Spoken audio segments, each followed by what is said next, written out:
आज का शुभ पंचांग आश्विन मासे शुक्ल पक्षे एकादशी रविवार विक्रम संवत 2081 तदनुसार 13 अक्टूबर 2024।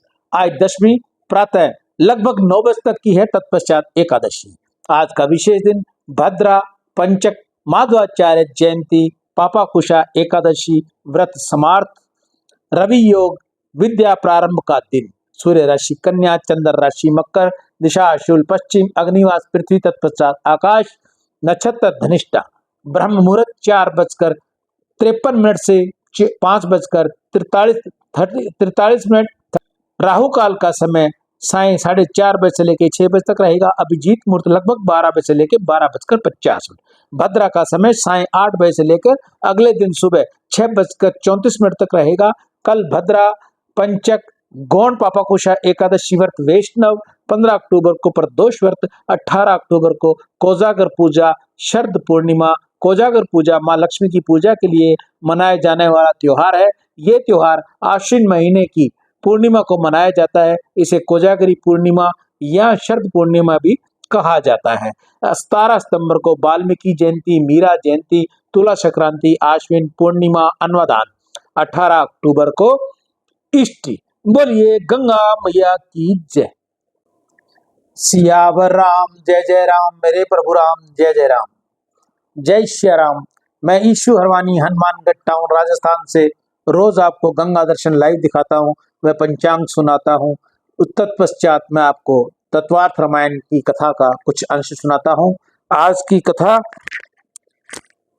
जीव शिव की मैत्री, जिसका विश्राम हमने कल दिया था। आज उसके आगे कथा। सच्चा मान पत्र तो अपने मन के द्वारा मिलता है, तुम्हारा मन ही तुमको सच्ची रीति से पहचानता है, इसलिए उसके द्वारा दिया हुआ मान पत्र ही सच्चा मान पत्र है। मन का मान पत्र तुम्हारे सद्गुणों के लिए ही होगा, स्वार्थ के लिए नहीं होगा। मन के पास जो मान पत्र मिला हुआ होगा वह प्रभु के दरबार में से मान बढ़ेगा। जिसको भगवान के दरबार में मान मिलता है वह धन्य है। मृत्यु के समय जगत का मिला हुआ मान पत्र साथ जाएगा नहीं। भगवान के दरबार से जिसे मान मिलता है उसका मान स्थिर रहने वाला है। मान अपमान में मन को शांत रखने वाला ही महान बन सकता है। अपमान का दुख मनुष्य को तब होता है जब वह अभिमान में होता है। जीव दीन होकर ईश्वर के चरणों में रहे तो मान अपमान का असर उसके मन के ऊपर नहीं होता। मान अपमान का असर मन के ऊपर नहीं होने देने चाहिए। बहुत मान मिले तो लाभ नहीं, और कदाचित कोई बहुत अपमान करे तो नुकसान नहीं। चाहे जैसा सुख दुख का प्रसंग आए, आप परमात्मा के साथ रखना। हर प्रसंग में लोग पैसे का पाकिट तो साथ ही रखते हैं, वैसे ही पैसे को तुम साथ रखते ही हो, परमात्मा को भी साथ रखो। जीव के ऊपर प्रभु की अनंत उपकार किए हैं, परमात्मा के उपकार को भूलना नहीं। जब जब तुमको फुर्सत मिले तब तब तुम प्रभु के उपकारों को याद करो। हे प्रभु, ये सब कुछ तेरा दिया हुआ है, मैं क्या हूँ, ये सब कुछ आपका है। आपने मन से तुम प्रश्न पूछो, तुमको धन मिला है, तुमको जो मान मिला है, सुख मिला है, क्या वह तुम्हारी योजना से मिला है? तुम क्या बहुत लायक हो? बहुत शांति से विचार करोगे तो अंदर से आवाज आएगी कि निश्चय ही मैं लायक तो नहीं हूँ। मन से बहुत पाप किया है, मैंने जीभ से बहुत पाप किए हैं। तुम पुण्य का हिसाब रखते हो, परंतु पाप का हिसाब भी रखते हो क्या? किसी गरीब को कुछ दिया हो, उसे बहुत याद रखता है, परंतु आज तक शरीर और इंद्रियां सुख में पैसे का जो दुरुपयोग किया है उसका क्या कभी विचार करते हो? जो लोग दान पुण्य करते हैं वे कुछ बहादुरी का काम नहीं करते, वे समय के लिए खूब रखते हैं और उससे भी अधिक बढ़े तब वे राम जी की सेवा में खर्च करते हैं। इनको विश्वास है कि बहुत है, अपने को कुछ कम पड़ेगा नहीं, ऐसा विश्वास है, इसलिए निकालते हैं। क्या कोई ऐसा है कि समय दुख सह करके परोपकार में भगवत सेवा में खर्च करे? मनुष्य पुण्य का विचार करता है, पाप का विचार नहीं करता। वह पाप बहुत करता है, परंतु परमात्मा तो अतिशय उदार है, बहुत दयालु है, इसके पाप को भगवान भूल जाते हैं। भगवान ऐसा विचार करते हैं कि रामायण की कथा सुनने बैठा है और अब वह मेरा अच्छा चतुर पुत्र बनेगा, अब रोज मेरी भक्ति करेगा, मेरी सेवा करेगा, एक एकादशी का व्रत करेगा, एक एकादशी की रात्रि में हरे राम हरे कृष्ण का कीर्तन करते हुए जागरण करेगा। परंतु कथा यहाँ समाप्त हुई कि जीव सब भूल जाता है। एकादशी का दिन बहुत पवित्र है, इस दिन खूब भक्ति करो, इस दिन जरा भी पाप न हो। कितने ही लोग तो ऐसा समझते हैं कि एकादशी के दिन मंदिर की प्रसादी पाने को मिले, उसे खाने को कुछ बाधा नहीं, घर का खाना नहीं खाना चाहिए, परंतु प्रसादी का पान करना चाहिए। किसी जगह ऐसा नहीं लिखा कि प्रसादी का पान खाना चाहिए। एकादशी के दिन किसी भी प्रकार के पान खाने की मनाही की है। एकादशी के दिन प्रसादी पान मिले उसको स्वीकार द्वादशी के दिन करें, एकादशी के दिन नहीं। मनुष्य शास्त्र से नहीं पूछता, मन से ही पूछता है। मन को अच्छा लगे वही धर्म। वह दगाखोर है, मन दुष्ट है, मन गड्ढे में फेंक देता है, मन विचारों की तरफ दौड़ता है, मन अच्छा भोग मांगता है और वह भोग भोगने के लिए आतुर रहता है। जीव मात्र को सादा सात्विक सदाचारी जीवन जीना नहीं लगता, विलासी स्वेच्छाचारी जीवन बिताना अच्छा लगता है और इसलिए मन इंद्रियों के अधीन हो जाता है। मन उसको विषयों में फंसाता है, विलासी जीवन की तरफ दौड़ता है। जो विलासी जीवन बिताता है उसको ईश्वर का स्वरूप का ज्ञान नहीं होता। मन के ऊपर विश्वास नहीं रखना चाहिए, शास्त्र में विश्वास रखना चाहिए। ये जीव बराबर पाप करता है परंतु परमात्मा को भूल जाते हैं। जीव के ऊपर अनुग्रह करते हैं कि अब ये सुधरेगा, परंतु ये दुष्ट जीव सुधरता नहीं। सुग्रीव बहुत सुखी हुआ और वह सुख में भगवान को भूल गया। तुम्हें भक्ति करनी हो तो भगवान को कहना कि मेरे जीवन में एक आध दो बार तो दुख मुझे देना, मुझको वह सुख मत देना।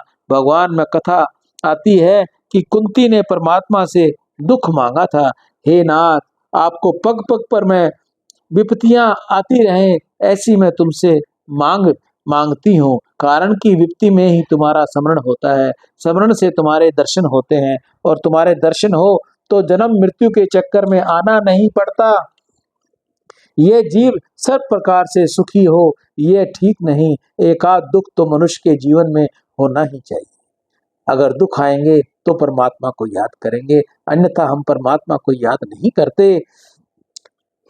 दुख में इसको विश्वास हो भगवान के बिना मेरा कोई नहीं, सगे संबंधियों का प्रेम कपट से भरा हुआ है, उसकी खबर दुख में ही पड़ती है। जीवन में दुख हो तो जीवन दीन बनता है। मनुष्य बहुत सुख पचा नहीं सकता, मनुष्य को बहुत सुख मिले तो वह प्रमादी होता है। बहुत सुख में ये भान भूल जाता है कि सब प्रकार की सुखी हो तो वह भान जल्दी भूलता है, विलासी हो जाता है, अभिमानी हो जाता है, भगवान को भूल जाता है। अनेक प्रकार के दुर्गुण उसके अंदर आ जाते हैं और अंत में उसका पतन हो जाता है। भगवान किसी समय प्रेम भरी दृष्टि से जीव पर आकर्षण करते हैं तो किसी समय मनुष्य के जीवन में दुख के प्रसंग खड़े करके उसको समय की तरफ खींचता है। जीव के कल्याण के लिए भगवान दुख खड़ा करते हैं। कितने ही लोग ऐसा समझते हैं कि मैं वैष्णव हूँ, सेवा करता हूँ, गरीबों का सम्मान करता हूँ, इसलिए मुझे कभी बुखार नहीं आएगा, मेरा शरीर नहीं बिगड़ेगा, मुझे कोई दुख नहीं होगा। ऐसी समझ सत्य नहीं है। इस जीव को सजा न हो तब तक जीव नहीं सुधरता। पुस्तकें पढ़ने से क्या जीवन सुधरता है?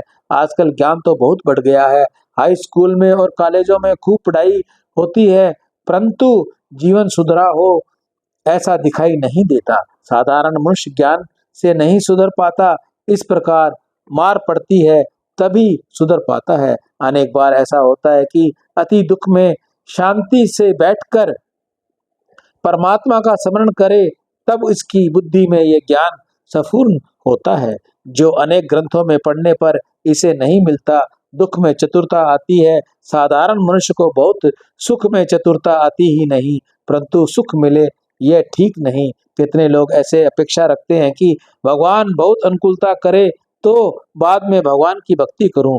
घर में जरा भी प्रतिकूलता नहीं होनी चाहिए। सब प्रकार से अनुकूलता मुझको मिले तो भक्ति हो। सब प्रकार की अनुकूलता जगत में किसी को नहीं मिलती और कदाचित मिले तो वह ईश्वर की भक्ति नहीं करता। जीव जगत में आता है तब पाप और पुण्य दोनों लेकर आता है। पुण्य का फल सुख है और पाप का फल दुख है। ऐसा कोई जीव नहीं जो अकेला पुण्य लेकर ही साथ आया हो। सब ही पाप और पुण्य दोनों लेकर आते हैं और इस प्रकार से सबको दुख और सुख दोनों प्राप्त होते हैं। सभी अनुकूलता मुझको मिलनी चाहिए, ऐसी आशा रखनी व्यर्थ है। अरे संसार में जो आया है उसको रोज किसी न किसी प्रकार की अड़चन रहती ही है। संसार रूपी समुद्र में तरंग जैसे प्रतिकूल प्रसंग को रोज आएंगे।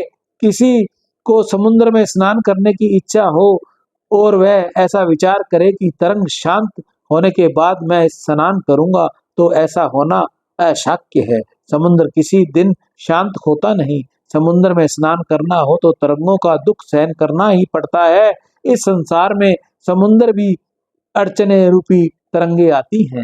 जीवन में एक अड़चन हुई, एक अड़चन दूर हुई तभी दूसरी खड़ी होगी, दूसरी दूर होगी तो तीसरी खड़ी रहेगी। तुम्हारे जीवन में ऐसा भी प्रसंग आ सकता है कि तुम जिस मनुष्य के साथ अधिक प्रेम करते हो, जिस मनुष्य में तुम अतिशय विश्वास रखते हो, वह भी किसी दिन तुम्हारे साथ धोखा कर देगा। पर प्रारब्ध के अनुसार जीवन का स्वभाव भी बदलता है। तुम्हारा और उसके लेन देन का संबंध पूरा होने पर यह जो कुछ करेगा वह तुमको भला नहीं लगेगा। तुमको इसके प्रति रुचि हो जाएगी, जिसके लिए तुम बहुत आशापूर्ण रहते हो कि वह यह मेरे उपयोग में आएगा, मेरा काम करेगा, मेरे साथ रहेगा, मेरी भलाई की बात बोलेगा। ऐसा तुम्हारा स्नेह साधारण से किसी कारण पर तुम्हारा शत्रु जैसा हो जाएगा। समहु फिरे रिपु होई पिरते। शास्त्र में लिखा है कि जो मित्र नहीं वह यदि शत्रु हो जाए तो बाधा नहीं, परंतु जो मित्र है वह यदि शत्रु बन जाए तब बहुत रुलाता है। दुख से पाप का नाश होता है। निश्चय ही ऐसा विश्वास हो जाए कि ये संसार के सभी जीव स्वार्थी हैं। आज तक अनेक के लिए मैंने शरीर घिसाया, भोग दिया, परंतु मेरे ऊपर दुख का प्रसंग आया तब किसी ने मेरी ओर भी नहीं देखा। अनेक बार भगवान की कृपा करके दुख देते हैं। दुख को प्रभु का प्रसाद मानना, दुख को प्रभु का प्रसाद मानना। संसार के लोग विषय भोगते हैं, उसे देखकर ये जीव अधिकांश भाग में ऐसा चिंतन करता है कि ये श्रीमंत लोग क्यों सुख भोगते हैं। अरे ये श्रीमंत लोग जैसा सुख भोगते हैं ऐसा तो पशु पक्षी भी भोगते हैं। ऐसा सुख तो तूने अनेक जन्मों में भोगा है, परंतु तुझको शांति कहाँ मिली है। किसी श्रीमंत को अथवा कोई विलासी ग्रस्त को अपना आदर्श मत बनाओ। बहुत सुख मिले यह ठीक नहीं। सुग्रीव को बहुत सुख प्राप्त हो गया था, वह राम जी के उपकार को भूल गया, वह राम जी के दर्शन करने भी नहीं गया। श्री रामचंद्र जी को आश्चर्य हुआ कि यह जीव कितना कृतघ्न है, उपकार को भी भूल जाता है। श्री सीता जी के वियोग में रघुनाथ जी व्याकुल हो गए। राम जी लक्ष्मण जी से कहते हैं, लक्ष्मण मेरी सीता कहाँ है, मुझे आज कोई खबर दे दे तो मैं अभी वहां जाकर उसे ले आऊं। ले जाने वाले का विनाश करके सीता को ले आऊं। एक बार कैसे सुधि जानी, कहो जीत निमष वानो, कहो रहत जो जीवित होई, तात जतन कर आनौ सोई। सुग्रीव सुद्धि मोरी बिसारी, पावा राजकोसपुर नारी।